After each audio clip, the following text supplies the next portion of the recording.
Build a polished wardrobe that shows you stay you wherever you go with Mack Weldon. Use code MAC25 for 25% off your first order of $125 or more at MackWeldon.com. This episode brought to you by Progressive Insurance. Do you ever find yourself playing the budgeting game? Shifting a little money here, a little there, and hoping it all works out? Well, with the Name Your Price tool from Progressive, you can get a better budgeter and potentially lower your insurance bill too. You tell Progressive what you want to pay for car insurance, and they'll help find you options within your budget. Try it today at Progressive.com. Progressive Casualty Insurance Company and Affiliates. Price and coverage match limited by state law. Not available in all states. This is an ad by Regain Couples Therapy. Let's be honest. Loving your partner doesn't mean you always like them, and guess what? That's normal. Regain, powered by BetterHelp, offers couples therapy that's flexible, affordable, and 100% online. Whether you're reconnecting or working through conflict, Regain is here to support you both. See why people wish they'd tried couples therapy sooner. Visit regain.com/couplespod to get 10% off your first month. That's regain.com/couplespod. What's up, family? Jared the Bossman here. You're tuned into the Bossman Show on AM 1010, AM 1430, 1055 The King.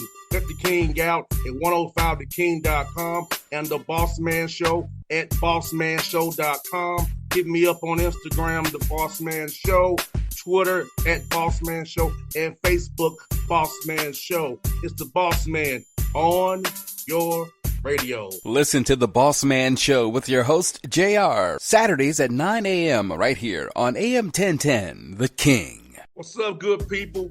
BetOnline is your number one source for all your betting needs. The latest odds, lines, and matchup reports for baseball, boxing, golf, and more. BetOnline continues to be the fastest and easiest way to place your wagers, including live betting and your favorite casino and card games available to play right from your phone. Head to the website or use your mobile device to sign up today and get in on the action. Remember to use your promo code BELIEVE, BLEAV, for your 50% welcome bonus on your first deposit. BetOnline, where the game starts. BS3 Network, changing the way you watch TV. Yes, BS3 Network, changing the way you watch TV, covering content and hot topics from A to Z, sports, music, society and culture, movie reviews, you name it, we have it. Check it out on bs3network.com or check us out on Roku, BS3 TV on Roku, as well as check out your favorite podcast on all podcast platforms or Spreaker.com/BS3 Network. You are now tuned to BS3 Network.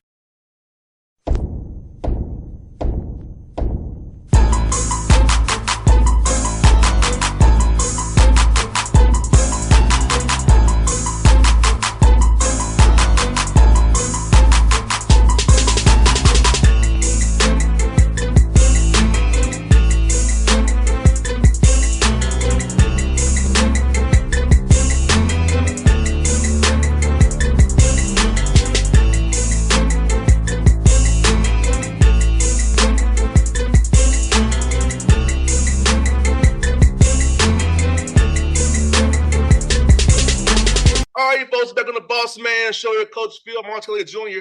Bryant Bulldogs 10-9 right now, 5-2 in America East. Phil, good to talk to you again. How you doing, man?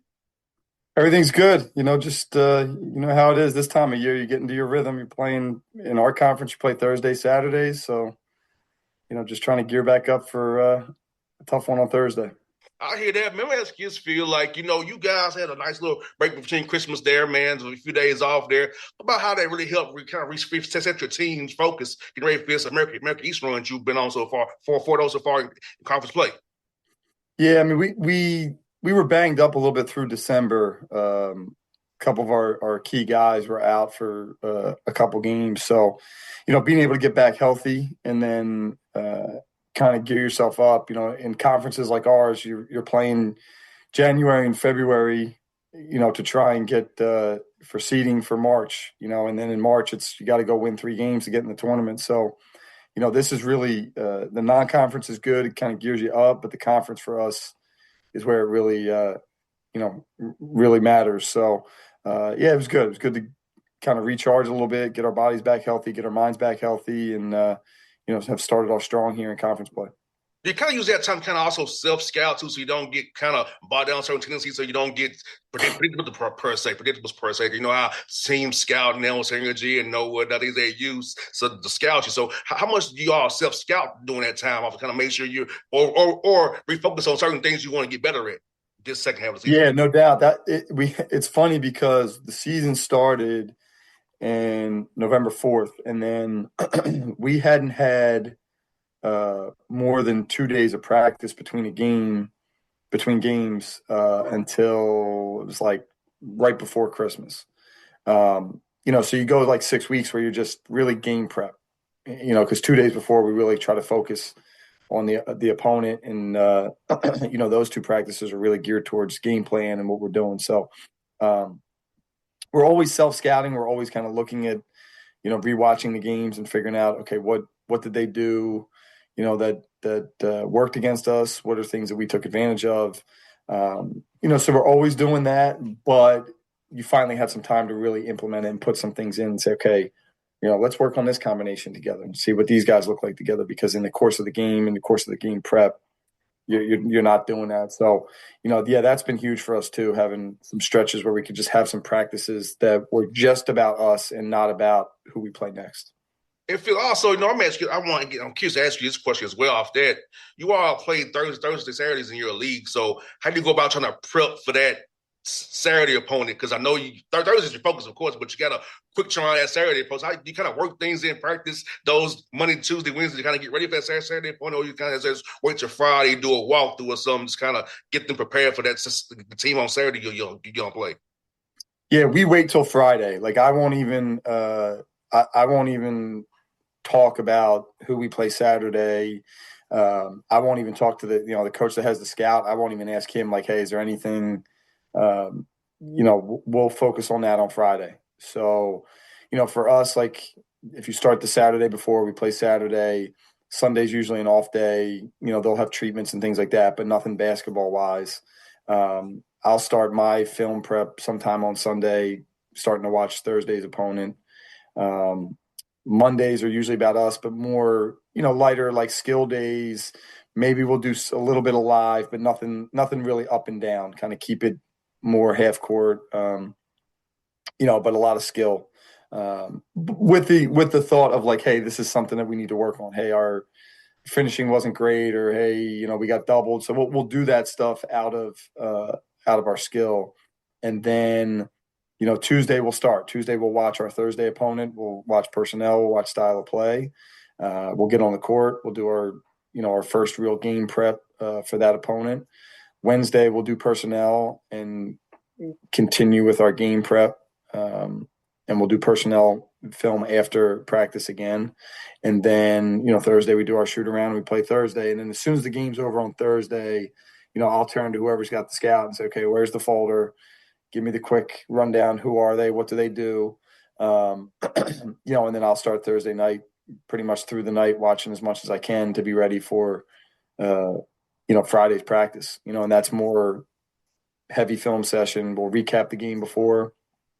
We'll recap Thursday night's game, things we did well, things we didn't do well, and then we'll watch. We'll watch Saturday's opponent, and we'll get on the floor. And we've done a little bit of live on these in between days. But again, kind of more half court, like we're going to guard their actions. We're going to run some stuff in the half court that we need to do, and then get them out of there and hopefully have them fresh for Saturday. And then depending on Saturday's game time, we'll do a shoot around Saturday morning where we can shoot and kind of walk through their stuff again, to really give them a grasp on what it is that the other team's doing and what we're trying to do against them. And you know what feels great about it, man? You're trying to keep your guys healthy mentally and fresh mentally. I know back when we played, it wasn't like that. It was good. I appreciate the fact that you really care about that because I remember what I had to go through on a Thursday, Saturday night. So I remember that.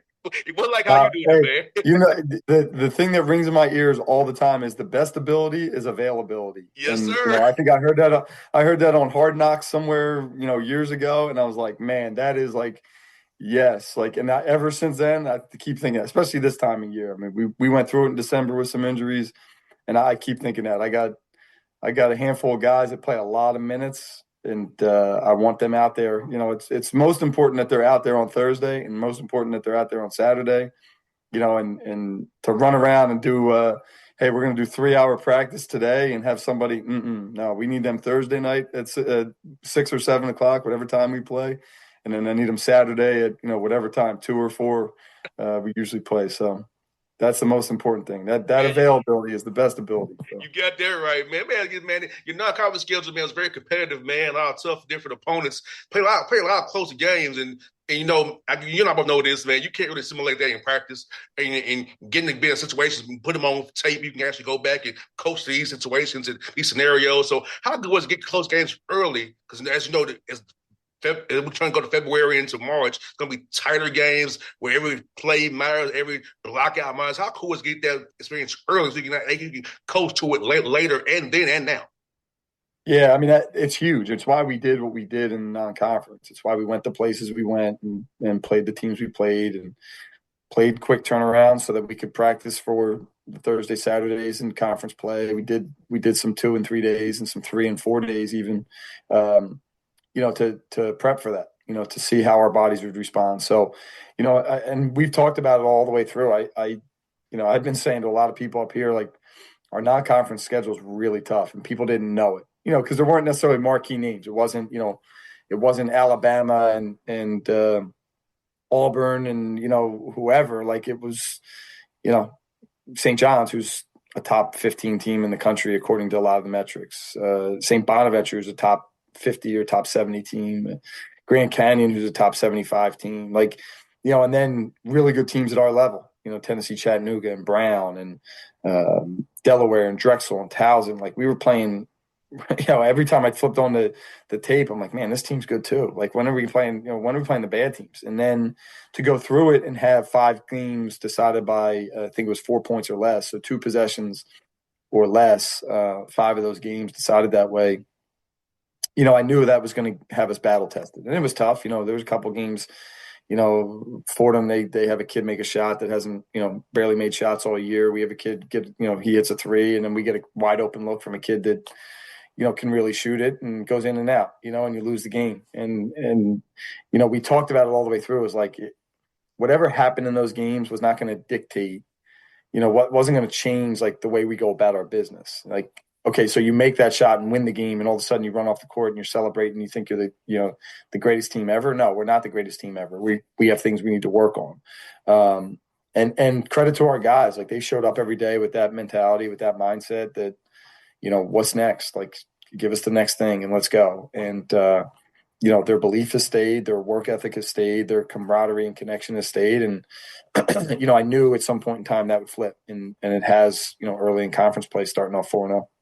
And Phil, how important was it, man, did the offseason work? Because, in college basketball now, it's a new team every year pretty much. It's not guys all together all these years. It's a new team every year. So how about the summertime, getting guys learn how to play together and play on tough skills to help them learn how to play together and have adversity so they can get better despite the injuries. And now with the injuries you have depth now that you may not have had come when you got tipped off on November the 4th.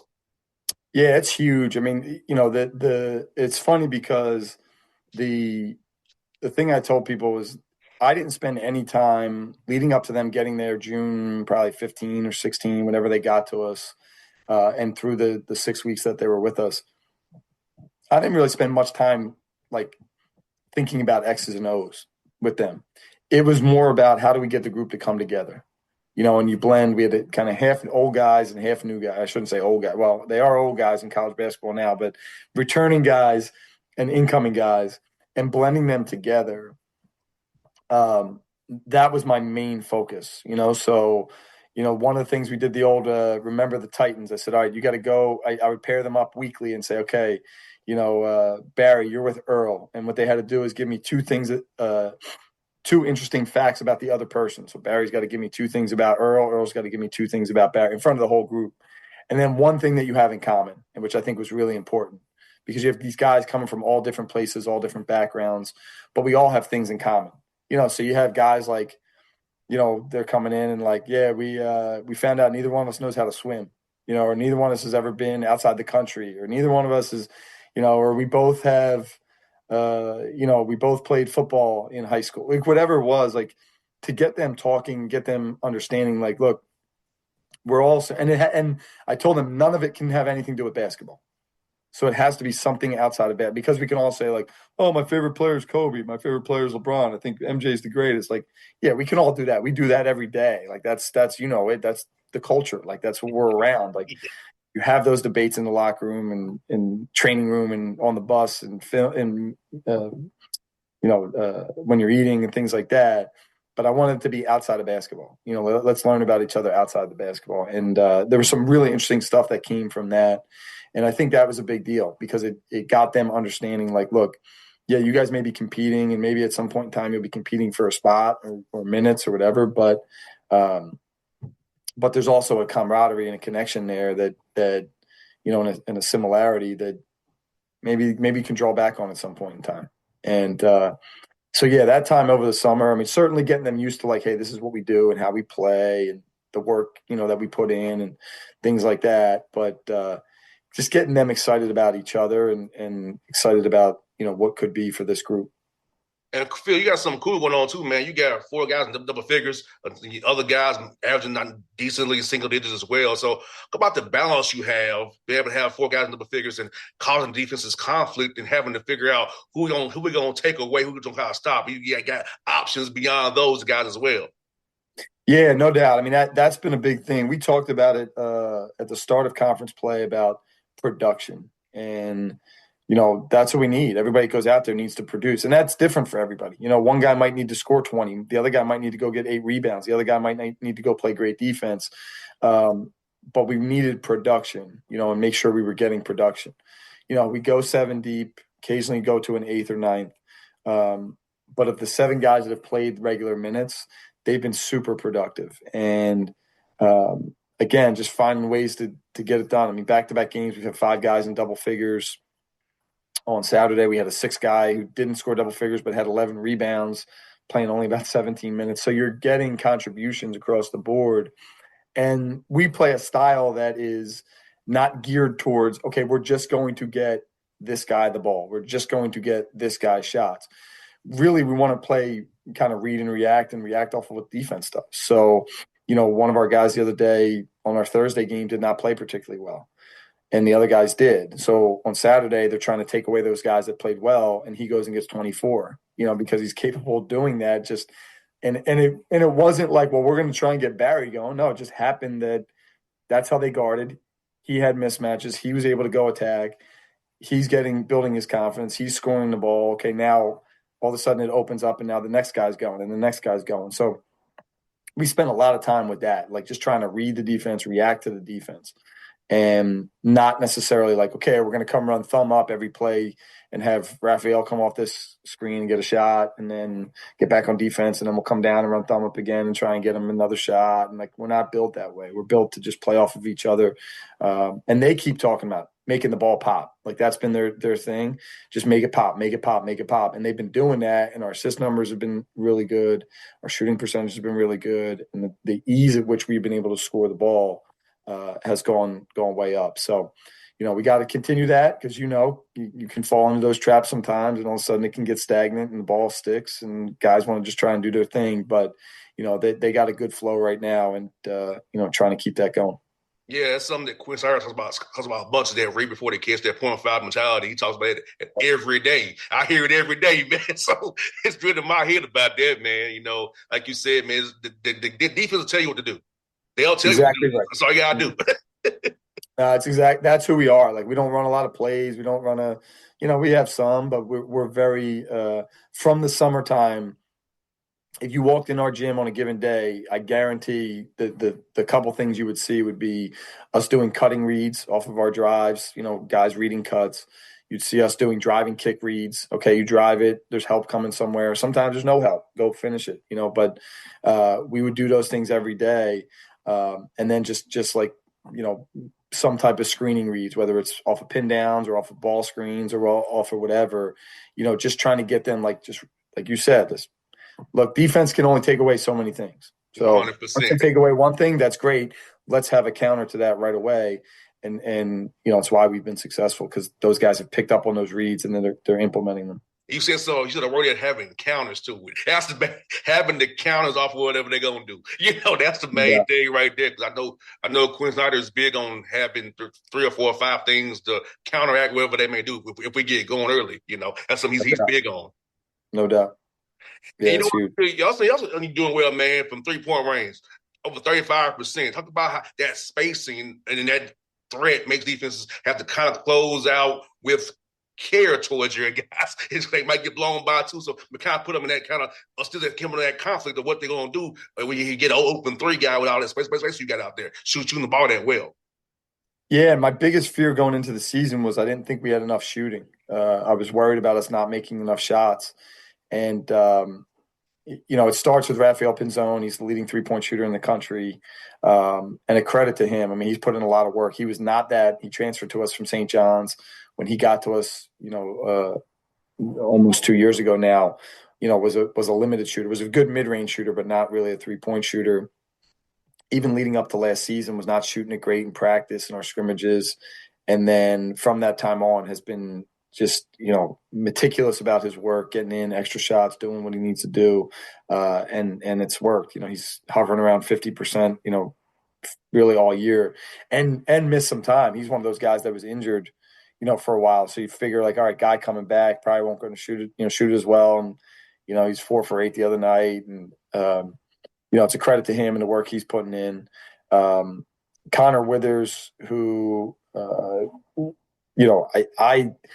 I always said he can really, really shoot. Now he's a guy that catches it to make the right play. And him and I had talked a lot about I want you to catch the shoot. Sometimes he's catching to find somebody else, and he's an incredible passer and super high IQ. But I'm you got to catch to shoot the ball too. You're too gifted a shooter not to catch the shoot.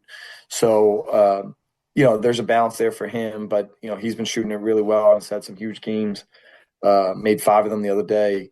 In the game was 5 for 11, and then Barry Evans, who transferred to us from St. Bonaventure, came in, was not a 3-point shooter at all. Really never even ventured out there.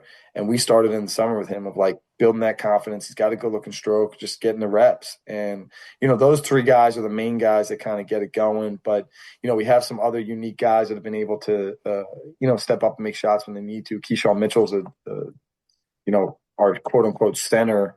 He steps out and he's able to shoot the ball. Kayvon Kramer, who's our backup center, they really split the spot. They're really both starters, honestly.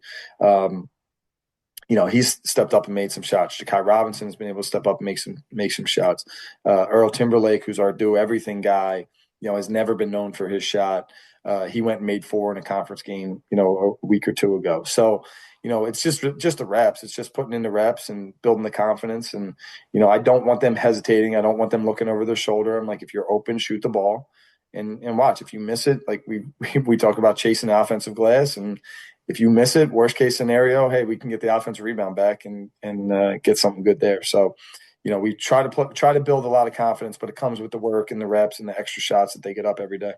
No doubt, man. I know so much talked about that when we got hired, man. It's player development and being player driven and player focused. Talk about how crucial it is to help get guys better so they can play ball overseas after their career at Bryant. So how you expanding their games and adding to their games like you did with these young men you just mentioned. How important it is for a young man to know that they come to play for you, you're going to help develop their game in more ways than one. Yeah, no doubt. I mean, it can't be a one-way street. I can't say, hey, come here and help us win games and that's it. No, we got to invest in them. And they all have a dream. They all have a desire to play beyond college. And, obviously it's really hard. They're not all going to get that chance, but we've got to do everything in our power to maximize that. And it's the promise we make in recruiting. We tell them, like, you come here, you're going to get better. And, there's guys that might be mad about their role, that might be disappointed about not playing enough minutes or whatever. But I don't think there's anybody can come to our program and say, man, I didn't get better playing for those guys. And our player development's headed by Chris Cole, my associate head coach, who's as good as anybody in the country. I mean, he's just a superstar when it comes to player development. But we got a staff full of guys that just love being in that gym. Brendan Phelps, who's back with us from last year, Ryan Daly and Nick Schmidt, who are new guys, with us. Both were really good college players. Ryan at Delaware and St. Joe's, and then Nick was a Division III player. Really, really good Division III player. So, and those guys, they just love being down there in the gym. Like, it's nonstop with them. So, there's no excuse for a guy that says, like, well, I couldn't get shots, I couldn't do this. And no, like, there's somebody that's always available and always willing. And those guys do a really good job, like film and breaking things down. Like, they are really, really, really good at what they do. And I'm super thankful for them. Well, Phil, man, thank you for joining the show. As always, my brother. I hope we're talking again in March after you win the American East playoffs, man. I'm hoping that happens. We can talk again in March. Your lips to God's ears. I'm all for it. Let's make it happen. Yes, sir, man. Good talk as always, my brother. It's always fun, man. Yeah, great talking to you. All right. BS3 Network. Changing the way you watch TV. Yes, BS3 Network, changing the way you watch TV, covering content and hot topics from A to Z, sports, music, society and culture, movie reviews, you name it, we have it. Check it out on bs3network.com or check us out on Roku, BS3 TV on Roku, as well as check out your favorite podcasts on all podcast platforms or Spreaker.com/BS3 Network. You are now tuned to BS3 Network. What's up, good people? Bet Online is your number one source for all your betting needs. The latest odds, lines, and matchup reports for baseball, boxing, golf, and more.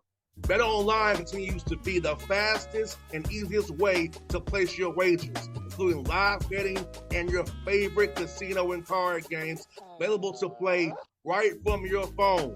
Head to the website or use your mobile device to sign up today and get in on the action. Remember to use your promo code BELIEVE, BLEAV, for your 50% welcome bonus on your first deposit. Bet Online, where the game starts. What's up, family? Jared the Bossman here. You're tuned into the Bossman Show on AM 1010, AM 1430, 1055 The King.